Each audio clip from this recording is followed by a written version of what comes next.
58 ans, c'est trop long pour garder un secret, et j'ai failli emporter le mien dans la tombe. Je m'appelle Antonio Ferreira, j'ai 83 ans, et ce n'est que maintenant, après tout ce qui s'est passé, que je peux en parler sans sentir ce nœud dans la poitrine qui m'a accompagné pendant des décennies. Ma femme s'appelle Dalva. On s'est mariés en mars 1966, dans une petite église de l'intérieur du Minas Gerais, avec 12 personnes présentes, une robe empruntée et une alliance que j'avais achetée avec l'argent que j'avais mis de côté pendant 8 mois à travailler dans les champs. J'avais 25 ans, elle en avait 22. On ne savait pas grand-chose du monde, du mariage, de la vie. Mais on s'aimait d'une façon que je n'ai jamais su bien expliquer, cet amour de jeunesse qui est plus instinct que choix, plus fin que raison. Et pendant des années, ça a été comme ça. On a construit une maison, des enfants, une routine, le travail dur, les factures à payer, l'enfant malade en pleine nuit, le rêve remis à plus tard. La vie arrivait avec son poids et on portait, chacun de son côté, sans trop se plaindre, parce que c'est comme ça qu'on faisait à l'époque. L'homme ne parlait pas de ses faiblesses. La femme tenait tout en silence, et le mariage avançait, avançait, avançait, comme un train qui suit ses rails sans que personne n'ait besoin de demander où il va. Le problème, c'est qu'un train que personne ne conduit finit parfois par s'arrêter au mauvais endroit. Il y a quelque chose que j'ai fait pendant 40 ans de mariage et que je n'ai jamais dit à personne.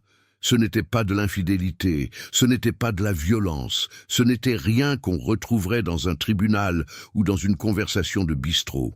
C'était quelque chose de plus petit que ça, et c'est pour ça que c'était plus difficile à nommer, plus facile à ignorer. C'était une habitude, une façon d'être. Quelque chose que j'avais développé encore enfant et que j'avais apporté dans mon mariage, sans même réaliser ce que j'amenais avec moi. Je ne terminais jamais les conversations. Ça paraît simple, dit comme ça paraît presque insignifiant. Mais laissez-moi vous expliquer ce que j'entends par là, parce que ce n'est pas juste oublier de répondre à une question ou quitter la pièce au milieu d'une phrase. C'est plus profond que ça. Chaque fois que Dalva commençait à parler de quelque chose qui la dérangeait, de quelque chose qu'elle ressentait, de quelque chose qui n'allait pas entre nous, je trouvais un moyen de clore la chose avant qu'elle n'arrive quelque part de réel. J'acquiesçais trop vite, je détournais le sujet avec douceur, avec un commentaire sur autre chose, avec une tâche qui devait être faite. Parfois je me taisais simplement jusqu'à ce que le moment passe. Et le moment passait toujours. Parce que Dalva était une femme patiente, parce qu'elle ne voulait pas de dispute, parce qu'elle, tout comme moi, avait appris que laisser tomber était plus facile que d'aller jusqu'au bout. Et pendant des années, on a laissé tomber une chose après l'autre.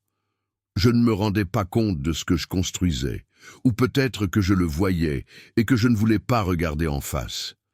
Parce que chaque fois qu'une conversation s'arrêtait avant de se terminer, il restait quelque chose de suspendu dans l'air, entre nous. Ce n'était pas de la colère, ce n'était pas de la rancœur déclarée, c'était juste un vide, une phrase qui n'avait jamais atteint son point final. Et ce vide s'accumulait, silencieusement, comme de la poussière sur un meuble que personne ne tourne jamais. On ne le voyait pas, mais il était là. Il y a eu un moment, j'avais à peu près 55 ans, où j'ai commencé à remarquer que Dalva parlait moins. Ce n'est pas qu'elle était devenue froide ou distante de façon évidente. Elle était toujours présente. Elle s'occupait toujours de la maison. Elle était toujours la mère dont les enfants avaient besoin, la grand-mère que les petits-enfants adoraient. Mais moi, qui la connaissais depuis qu'elle était une jeune femme de 22 ans avec une robe empruntée, j'avais remarqué un petit changement dans sa façon de me regarder. C'était comme si elle avait arrêté d'attendre quelque chose. Pas d'une façon triste, vous comprenez, d'une façon résignée. Cette résignation tranquille de quelqu'un qui a décidé d'arrêter de frapper à une porte qui ne s'ouvre pas. Et j'ai laissé ça arriver sans comprendre ce qui se passait. Les années ont passé. On a fêté nos 40 ans de mariage avec une belle fête que les enfants avaient organisée. Les petits-enfants grandissaient. La vie devenait plus calme, comme elle le devient quand on vieillit, quand l'agitation diminue et que le silence augmente. Et c'est dans ce silence plus grand que j'ai commencé à entendre ce qui était resté, sans être dit. J'avais 71 ans quand Dalva est tombée malade pour la première fois. Ce n'était rien qui tue sur le coup. C'était un problème de cœur qui a nécessité une opération, quelques jours à l'hôpital, une longue convalescence à la maison. Et je suis resté à ses côtés pendant cette convalescence avec une peur que je n'avais jamais ressentie, de façon aussi claire. C'était la peur de la perdre. Pas comme une idée abstraite, mais comme une possibilité réelle, concrète, qui était là, dans ce lit avec elle. Et pendant qu'elle dormait, pendant que je restais assis sur la chaise à côté de ce lit d'hôpital, à écouter le bruit des appareils, j'ai réfléchi. J'ai réfléchi à tout ce qu'on avait vécu ensemble, à tout ce qu'on avait construit, à tout ce que j'avais aimé en elle et qu'elle avait aimé en moi. Et puis, comme cela arrive quand on reste en silence assez longtemps, les autres choses ont commencé à apparaître. Les phrases restées à moitié dites, les conversations que j'avais laissées s'évaporer, les moments où elle était venue me rejoindre et où moi, sans le vouloir, sans méchanceté, j'avais fermé la porte. Je suis resté là assis pendant des heures et j'ai réalisé que je ne savais pas. Je ne savais pas ce qu'elle ressentait vraiment pour moi. Je ne savais pas si elle était heureuse. Je ne savais pas ce qu'elle avait gardé au fil des décennies, qui n'avait jamais trouvé de place pour être dit parce que je n'avais jamais créé cet espace. Et ça m'a frappé avec une force que je n'attendais pas. Ce n'était pas une culpabilité immédiate, pas cette culpabilité dramatique des feuilletons. C'était quelque chose de plus lent et de plus lourd. C'était la prise de conscience que j'avais été aux côtés de la femme que j'aimais le plus au monde pendant presque 50 ans, et que peut-être je ne la connaissais pas aussi bien que je le pensais, parce que je n'avais jamais été assez silencieux pour vraiment l'écouter. Quand elle s'est rétablie et est rentrée à la maison, j'ai fait quelque chose que je n'avais jamais fait en 50 ans de mariage. Un dimanche après-midi, pendant qu'on était assis sur la véranda, je lui ai simplement demandé comment elle se sentait. Pas sur sa santé, sur sa vie, sur nous. Elle m'a regardé d'une façon différente, comme si elle ne savait pas trop ce que je lui demandais. Et j'ai dit, « Dalva, je veux que tu me dises ce que tu ne m'as jamais dit.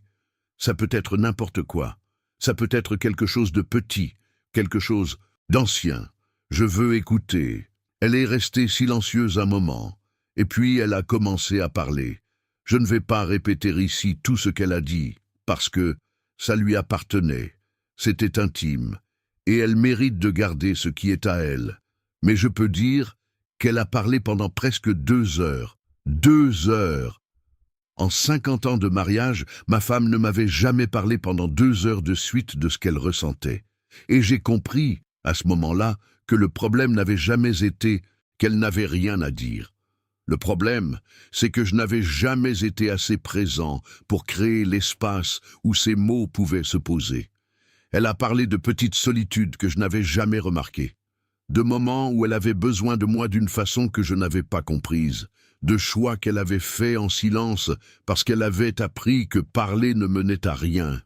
Pas avec colère, vous comprenez, avec cette honnêteté douce de quelqu'un qui peut enfin dire une chose qui attendait depuis trop longtemps d'être dite. Et j'ai écouté. J'ai fait quelque chose qui paraît simple, mais que je n'avais jamais vraiment fait. Je suis resté silencieux. Je n'ai pas acquiescé trop vite. Je n'ai pas détourné. Je n'ai pas cherché à clore. J'ai juste écouté. Et quelque chose s'est passé entre nous cet après-midi-là que je ne sais pas bien nommer. Ce n'était pas une réconciliation dramatique, ce n'était pas une dispute résolue, parce qu'il n'y avait pas de dispute. C'était comme si une fenêtre s'était ouverte dans une maison qui était restée fermée trop longtemps. L'air qui est entré n'était pas nouveau, c'était le même air qu'avant. Mais maintenant, il circulait. Après ce jour-là, j'ai commencé à faire attention à mon habitude d'une façon que je n'avais jamais réussi à faire avant. Chaque fois que je sentais cette impulsion de mettre fin à une conversation avant qu'elle ne se termine, je m'arrêtais. Pas toujours, parce qu'un vieux ne change pas du jour au lendemain. Et une habitude de 50 ans a des racines profondes, mais j'ai commencé à essayer. Et essayer, quand on a 71 ans et qu'on essaye pour la première fois, ça semble beaucoup plus difficile et beaucoup plus important que quand on est jeune. Dalva l'a remarqué. Elle n'a rien dit tout de suite, mais je l'ai vu. Je l'ai vu dans la façon dont elle a recommencé à parler, lentement, comme quelqu'un qui teste le sol avant de poser le pied. Je l'ai vu dans les questions qu'elle a commencé à me poser, des questions qu'elle avait probablement gardées pendant des années parce qu'elle savait que je ne resterais pas pour y répondre. Quelque chose de différent se passait entre nous. Quelque chose de tardif et de réel. Et alors, à plus de 70 ans, on a recommencé. Pas à zéro, pas comme si les années précédentes ne comptaient pas, mais à partir d'un endroit plus profond, plus honnête. On a commencé à avoir des conversations qu'on n'avait jamais eues, sur des peurs qu'on ne s'était jamais avouées l'un à l'autre, sur de petits regrets, sur des choses qu'on aimait chez l'autre et qu'on n'avait jamais dites à voix haute, parce que ça semblait inutile, parce qu'on croyait que l'autre le savait. Mais personne ne sait ce qui n'est jamais dit.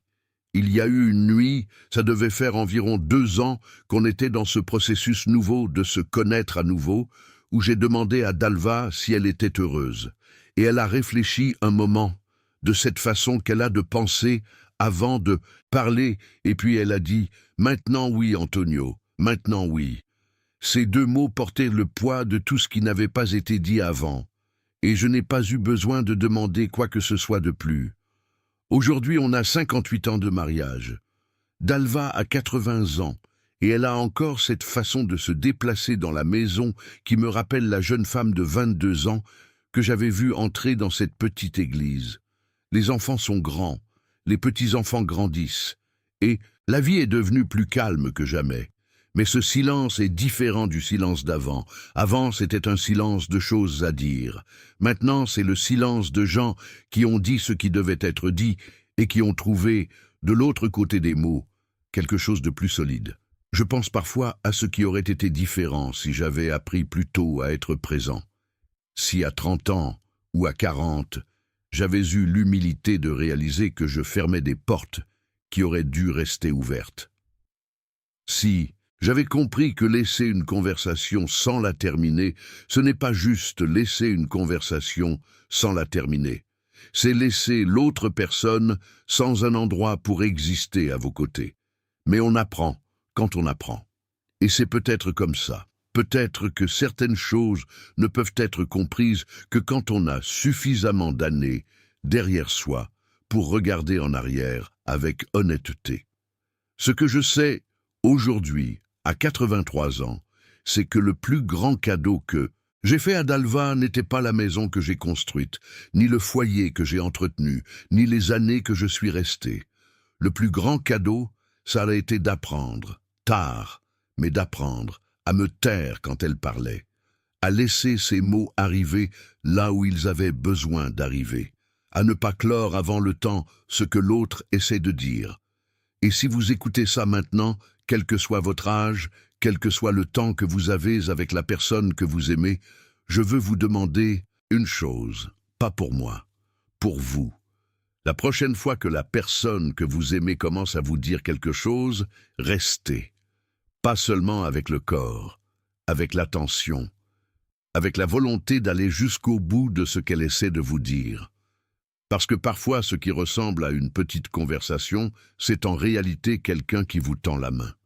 Et si vous n'êtes pas assez présent pour le voir, ça passera. Et le temps passera. Et un jour, vous serez assis sur une chaise d'hôpital, à un côté de la personne que vous aimez le plus au monde, et vous réaliserez que vous ne la connaissiez pas aussi bien que vous le pensiez. J'ai eu de la chance. On avait encore du temps. Mais le temps, j'ai appris ça. Ce n'est pas quelque chose sur lequel on peut compter avec certitude. Prenez soin de ce que vous avez pendant que vous l'avez encore.